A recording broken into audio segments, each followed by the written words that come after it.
So I have a colleague who I've known for quite a number of years, who is one of the original kind of leaders in exposing modern-day slavery to the world and talking about it. Slavery's never gone away. We've always had slavery. We'll always, it's here today. He's been in this classroom a number of times. He's one of the foremost researchers and people studying slavery in the world. And one thing that he said that has always stuck with me is that the way cocoa is produced in the world, is picked, it's sent to the market, is it all gets mixed together. And the Ivory Coast is responsible for about, I think 40% of the world's chocolate. What happens is it all gets sent mixed in together, and he said it's almost a guarantee that when you buy chocolate that is not free trade chocolate and slave-free chocolate, it's almost a guarantee that it has traces of slave-produced chocolate in it. So it has chocolate that was picked by young men and such as these. Okay, just almost a guarantee, right? So that means that the chocolate that I have here has slave-produced chocolate in it. Okay, so people have died producing this chocolate, okay? For sure. But now we have to have another piece because we had the first piece and you enjoyed it, right? It was good? You still have it or did you eat it? I still have it. You still have it? Oh, well, now you got to finish it. Well, I think you have to. Seems to me that you have to. I mean, you don't have to if you think that you're never going to eat chocolate again that's slave-free, then you're probably fine, but otherwise. How much do you know about this? I knew that the slavery like this existed. I just found out about this specific situation right now. Uh-huh. How about Marisol? I knew about free trade chocolate and like why that's a thing and why people try to buy that over just regular chocolate, but I know that's also really hard to find. Uh-huh. Because of Mia, slavery. how about? No, go ahead. Yeah, because of the slavery. Uh-huh. Mia, how about you? How much do you know, or what do you know? And I've only heard about slaves in like the mass production of cheaper clothing. I've never heard about it making chocolate. I've only heard of the production of chocolate at the Hershey factory. Uh-huh. This is new. What do you think has kept you from learning about it? It's probably mostly ignorance. I don't think about it when I reach for a chocolate bar, like how was this made or where did it originate? Uh-huh. Yeah. So ignorance. And Eric, how about you?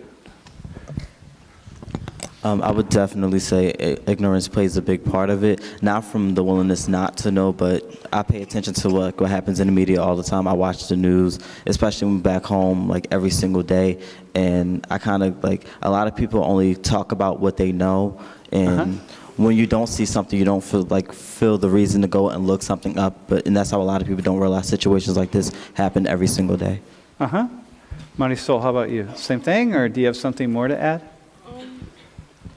Yeah, I want to say it's ignorance, but funny story. I actually learned about this chocolate slavery in a CAS class here at Penn State. One of the speeches you have to kind of write about a pressing issue, and the girl actually did write about this, and she also gave a list of all like free trade chocolate to kind of, so. And did that stop you from eating chocolate? Not really, but I'm not a big chocolate eater. But you I eat it. definitely forget about it when I'm like in a store and I'm eating chocolate, yeah. Uh-huh. So what keeps you from learning more? I just think that a lot of people, especially me at times, live with this idea that they'll see it in the news, they'll see it in the media, that if I can't help now, it's kind of like, oh well, I can't do anything, I'm just here. And it feels like that holds a lot of people back from making change. Uh-huh. What do you say to white people who don't really pay attention to race issues and some of the stuff that people of African ancestry go through in the United States and other places? And what do you hear black people saying, just maybe not you, but what do you hear black people saying to them? For one, that they're ignorant. Uh-huh. That because this isn't part of their experience, they're not forced to kind of leave their own world and try and fix things, even though they have to realize that they're superiors, so they actually have the power. Uh-huh. What else? I hear a lot of must be nices, and like that's the power of privilege that you can forget. I hear a lot of race issues are American issues, you should care. Yeah, race issues are American issues. We should all care. Bro, how about you? What if some people, you're from Philly? Mm-hmm. Dude, come on, be real. Like, come on, like, let it rip for a second. What do you hear some people saying?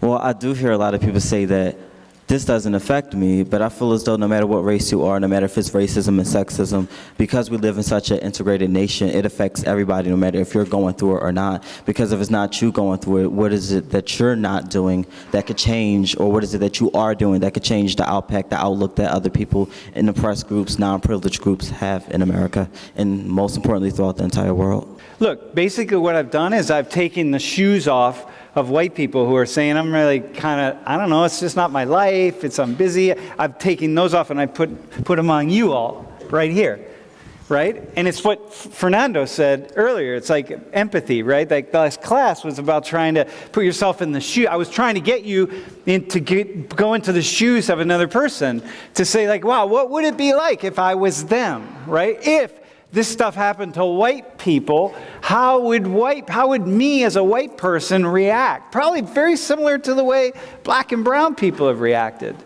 You all now suddenly have the opportunity to say, wow, this is kind of how it is for white people. We live in this world and we're like, yeah, I know, but I'm just living my life. I'm trying to be a good person. Are you all good people? Right? You do nice things for people. You're all good people, right? Of course. So you're good people. There's nothing wrong with you. You're trying to do the right thing and like, whoa. And so the question for this class is, who's responsible? How much responsibility do we have?